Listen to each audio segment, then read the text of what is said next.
बिस्मिल्लाहिर्रहमानिर्रहीम। अस्सलाम वालेकुम वरहमतुल्लाहि वबरकातुहू। मेरे प्यारे भाइयों, अजीज़ों और दोस्तों, माहिरीन फल्कियात और स्पार्कों के मुताबिक ज़ुल्हज का चाँद 17 मई बरोज़ इतवार नज़र आने का कवी इम्कान है।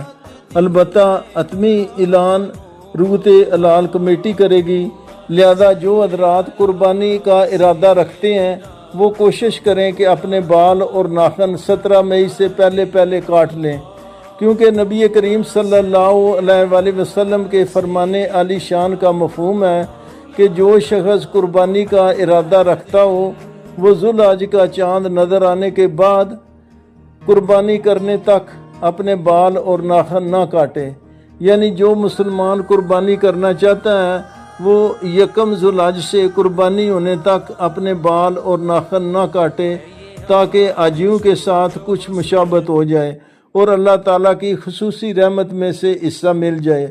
आइए इस सुन्नत मुबारक पर ख़ुद भी अमल करें और दूसरों तक भी ये पैगाम पहुँचाएँ और अपने अमाल को नबी करीम सल्लल्लाहु अलैहि वसल्लम की सुन्नत मुबारक के नूर से मुनव्वर करें।